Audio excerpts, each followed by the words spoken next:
Hello, hello, hello. Hello, my friends. Kat Miller here. And in this video, I'm going to share with you 7 mistakes that many people make when running online events.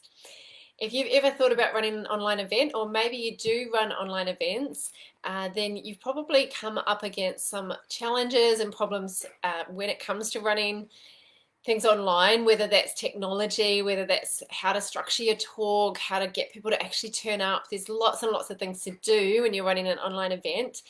Over the years, working with so many different types of people and running so many different types of events, I've really come up against seven.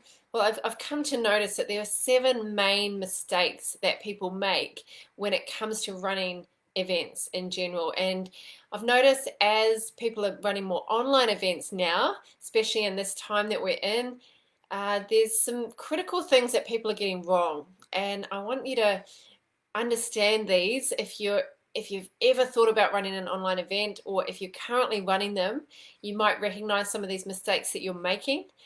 These are not just the obvious things, these are kind of deeper things that can really make a difference. We all know that you need to show up confident. We all know that you need to show up and make sure that your camera's on and your lighting's good and your audio's good. Those things are quite obvious. But some of these nuances and different ways of presenting and different ways of connecting with your audience on video, on camera, a lot of people don't actually know about. So grab a pen and paper and make some notes, because this is going to be a lot of value for you if you've ever thought about running online events. Thanks those of you who are joining me live. I'd love it if you pop a comment in the chat box, because I'd love to know who I'm talking to. Have you ever run an online event? Have you ever run a webinar, a online workshop, an online summit? Have you ever set up a Facebook Live as an event and run that? So what I'm talking about with online events is any type of online education, a Facebook Live video, an Instagram story where you're educating people. It's not just a, hey guys, how you going? It's an educational piece.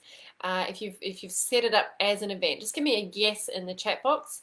Or if you haven't done it yet but you'd like to, just say I'd like to, or I want to, or I will, or something along those lines, because I'd love to know who I'm speaking to. Hi Trish, good to see you. I know that you've got a webinar coming up, working on it at the moment. So let me know if you've run an online event before, or if you're thinking about it, if you're considering it. That would be great. Adrian says not yet, but you're wanting to. Hopefully that's why you're here. Hi Karen, good to see you here. So I want to talk to you about the reason why it's so important, why running events is so effective, and why it's so important to get it right.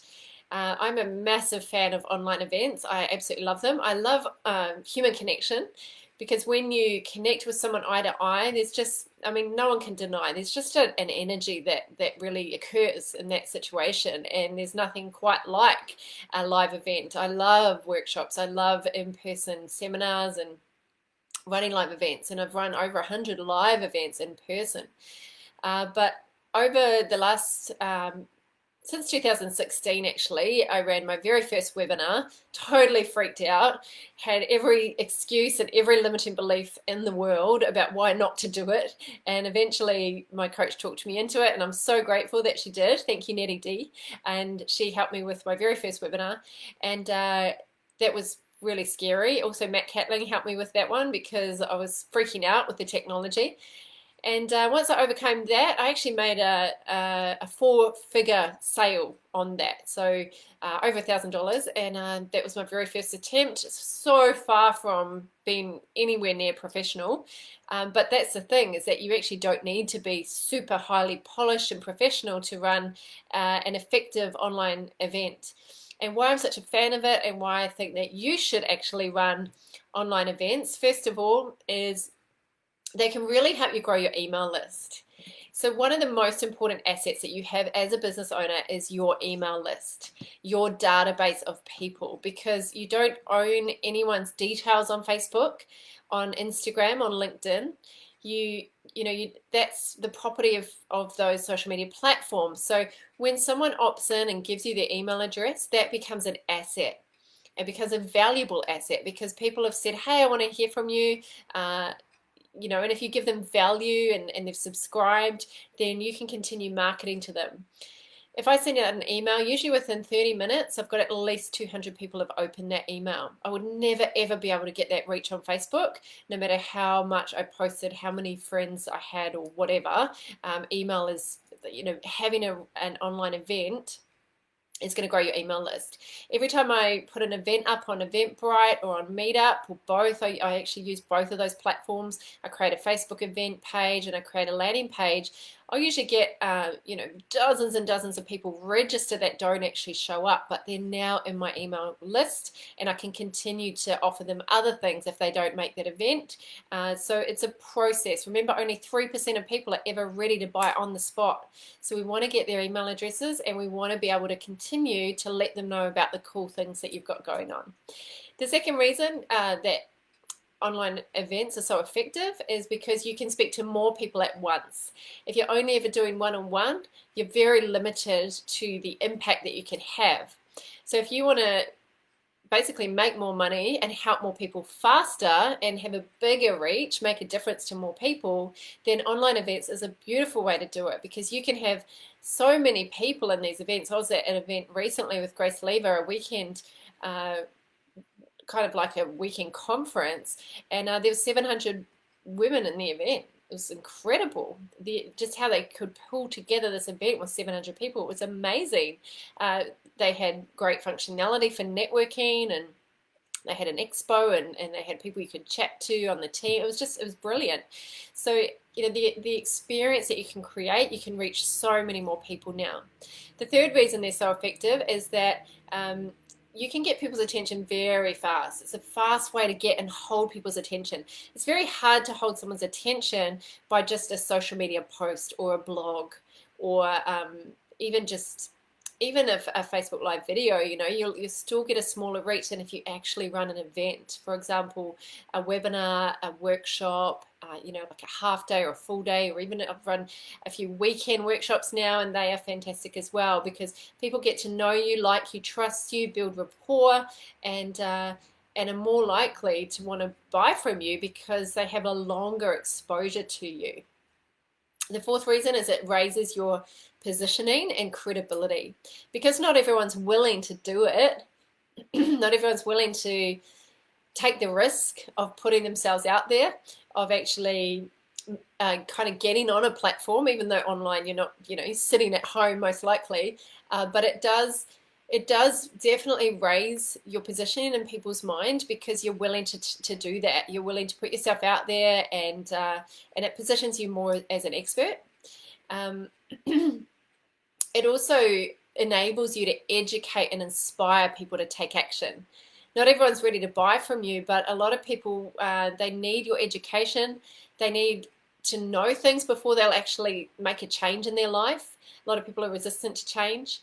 So you can use events to educate people, to help them overcome their limiting beliefs and their objections to actually taking action, the action that you are going to help them and teach them to take, and support them through in that journey, and also inspire them to take action. You can have the best information in the world, but if you don't know how to inspire someone to actually do something with the information you're sharing, it's very unlikely that they're going to change. It also opens up new doors of opportunity. So what I found over the months of COVID was I had so many people asking me to speak in their groups. So I was speaking on Facebook groups, I was speaking on YouTube interviews, podcast interviews. I spoke on 2 summits. Because I'd set up my own events and I'd run so many events, I've been running events for 10 years, people were approaching me to come and speak to their groups, because people are always wanting content and valuable content to their community. It's also opened up so many opportunities for clients. I've got most of my clients through events, through online and offline events. And also being able to run online events, it's a valuable skill. Like, if you haven't learned the technology yet, it's not too late. The best time to learn it was years ago. The next best time was, right when COVID hit, right? But if you missed that boat, the best time to do it is now. to actually learn the skills, to learn how to run an effective event. It's actually a valuable asset to learn that you will have for life. It's not going away. Video, running online events, it's not going away. And in fact, it's going to ramp up. There's going to be a massive, bigger wave of it. So now is the time to learn the skills. So I'm going to go into the 7 mistakes that people make when running online events, and you might want to write these down. Number one mistake is not tailoring the talk to the audience. Not tailoring the talk to the audience. So what people do is they just think of what they want to share, and they just put out an event, and they hope that people come to the event. And when they don't, they think something's wrong with that platform, or with no one's seen it, or they think something's wrong with their image or their ad copy. And yes, your ad copy or your marketing copy is one of the most important things to get right.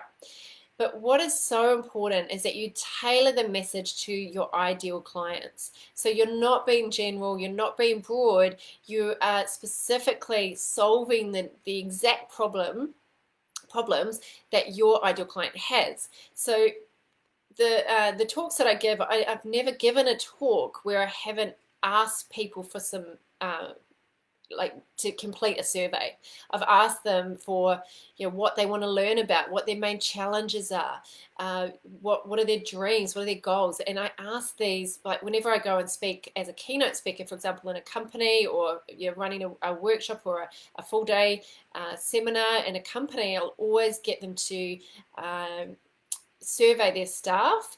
One company I did it for, Latin Dance Australia, I actually got one of the board of directors to sit down and interview all of the instructors, the staff, and I listened to the recordings and created the talk based on that. So if you're giving people what they want, if you're speaking their language, then they're going to get so much value from it.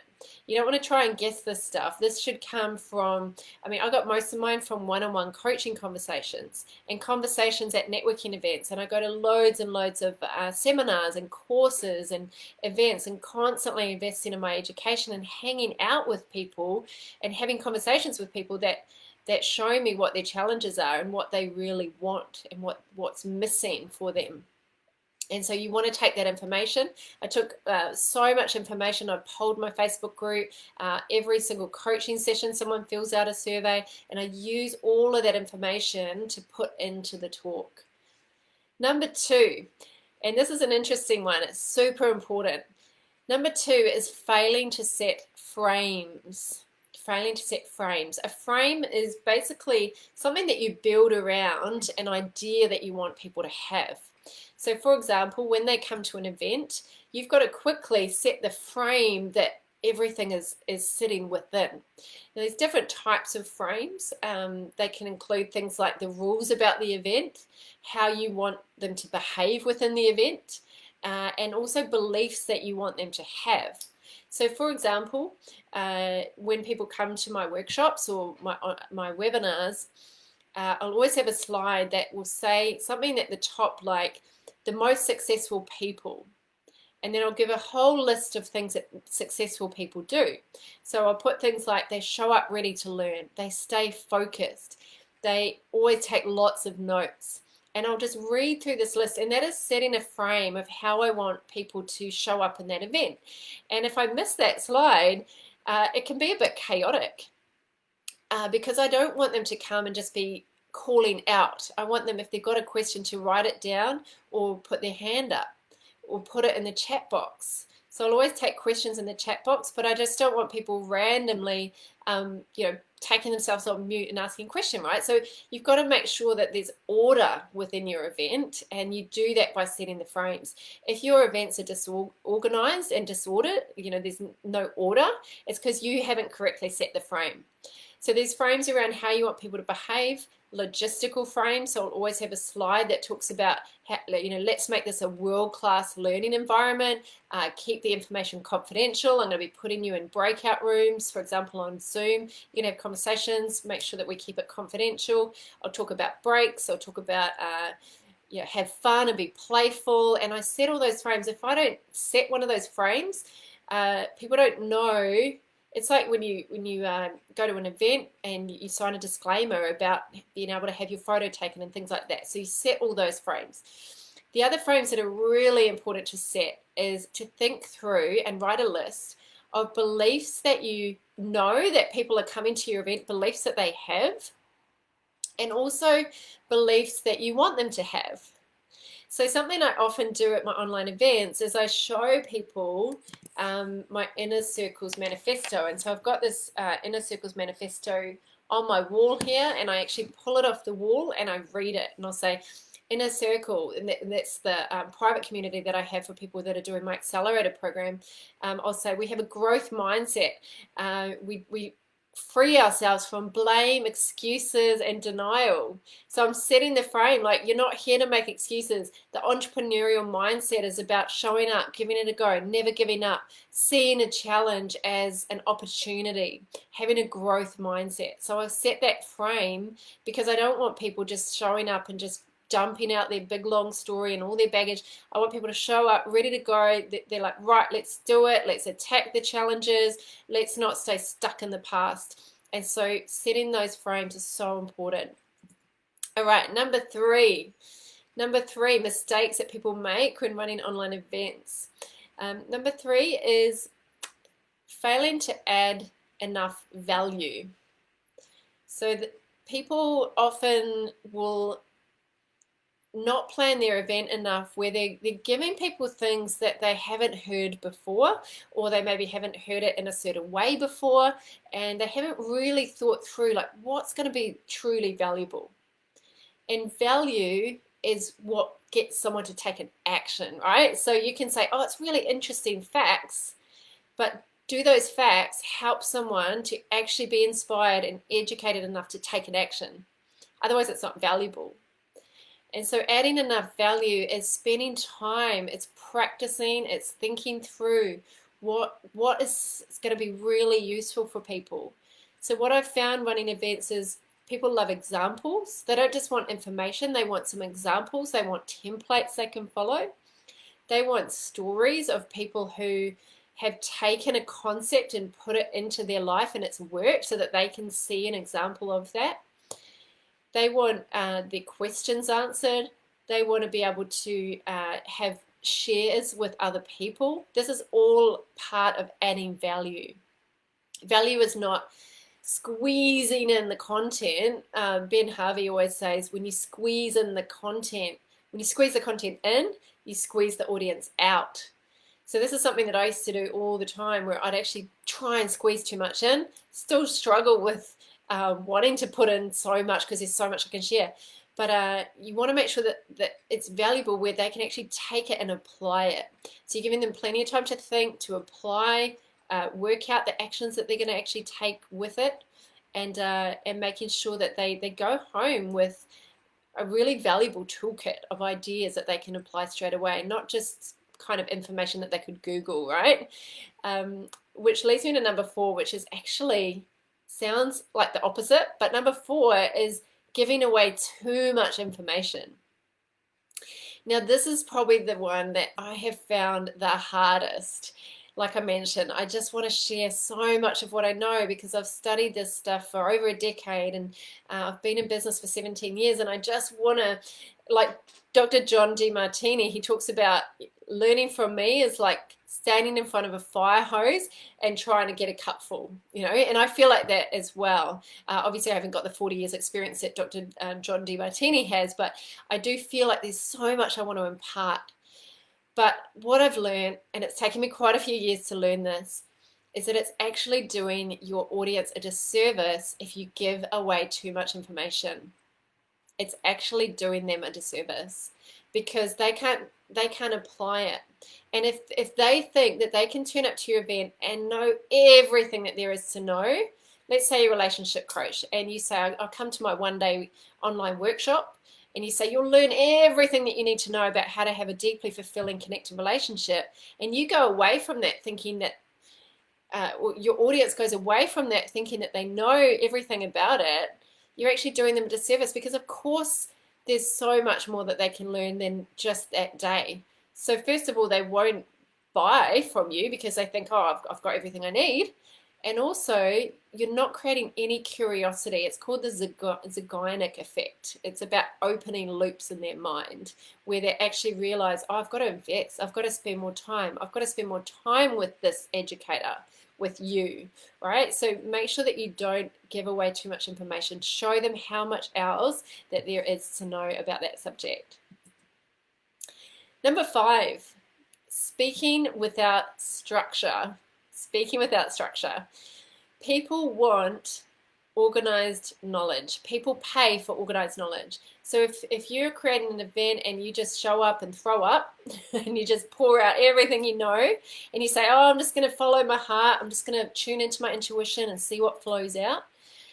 The best speakers in the world have organized their formula into a structure.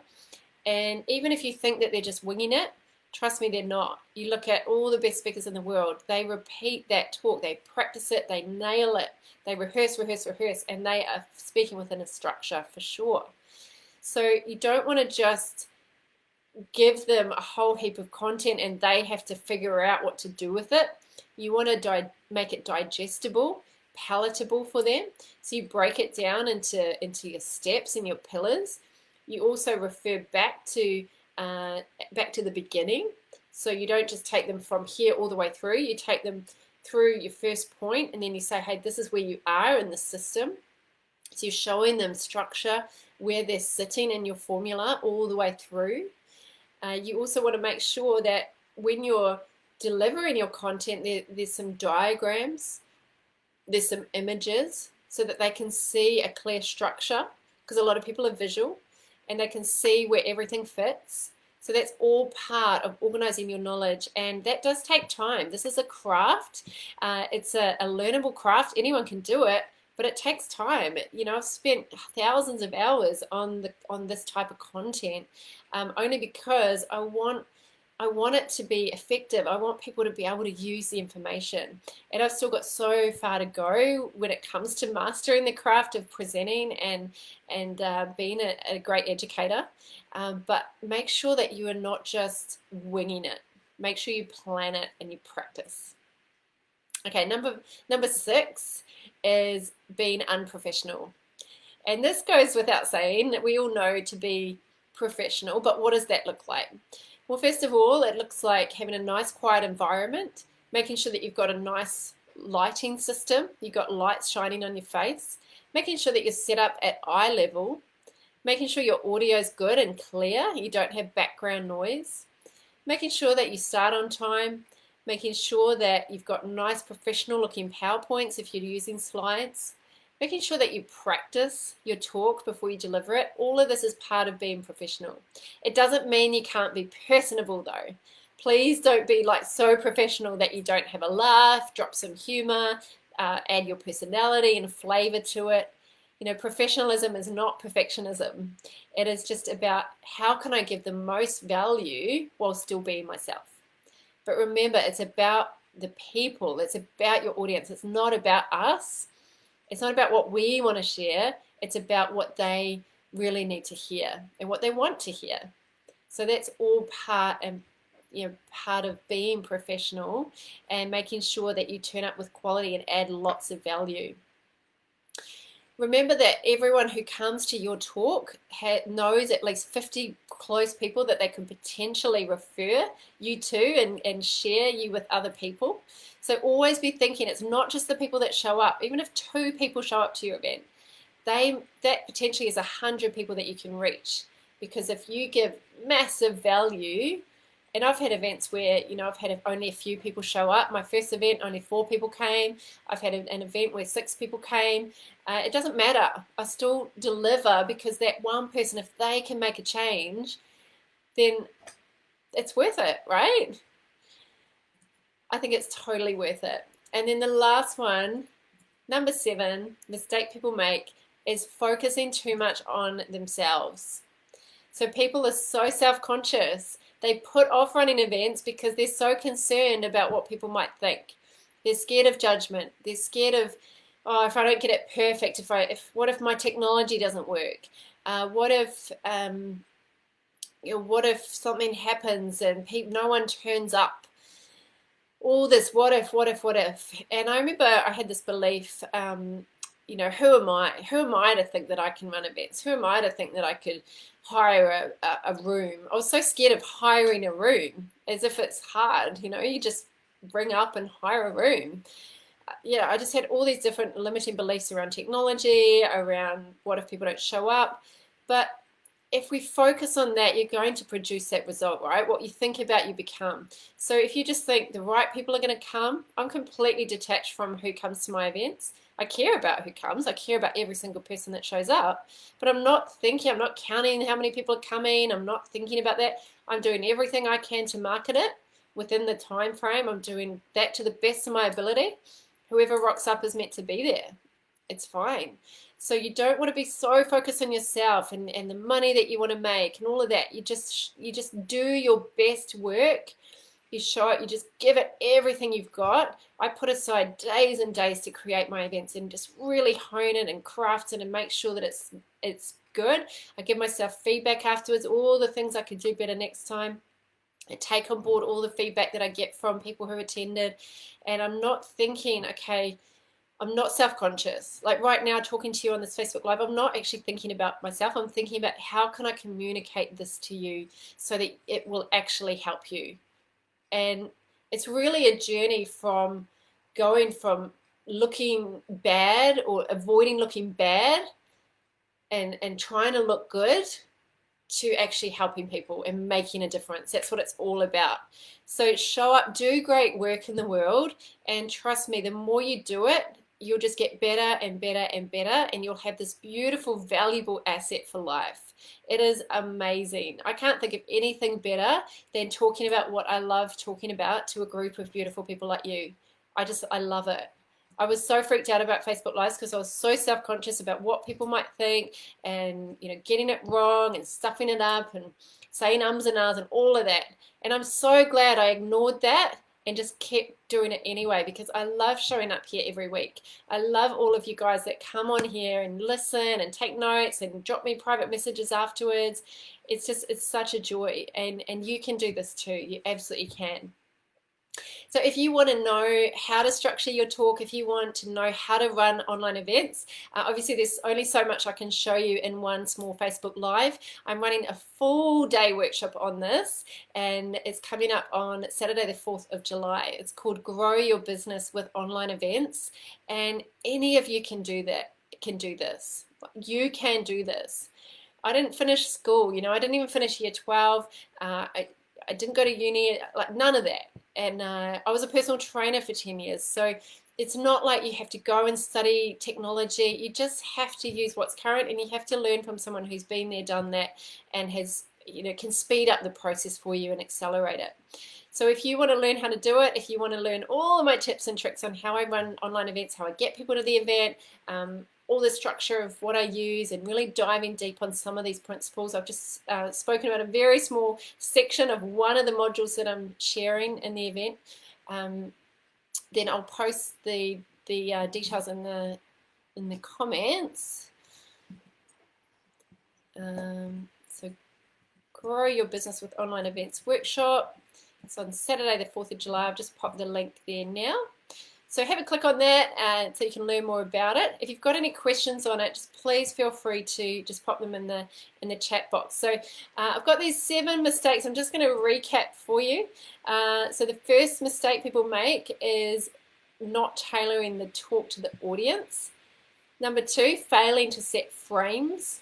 Number 3, not adding enough value. Number 4, giving away too much information. Number 5, speaking without structure. Number 6, being unprofessional. And number 7, focusing too much on themselves. Hope you got massive value from that. I'd love it if you pop in the comments which of the 7 mistakes stood out to you the most. Which one are you going to work on? Which one has some opportunity there for you? And what are you actually going to take action on? I don't want this to just be interesting, nice information. I want this to be really beneficial and helpful for you. So please write in the chat box what you liked about this, what action you're actually going to take. I'd love to read it, and I'll comment personally on every one of your comments. Thanks for watching. It's so nice to have you here. And until next time, goodbye, my friends. Take care.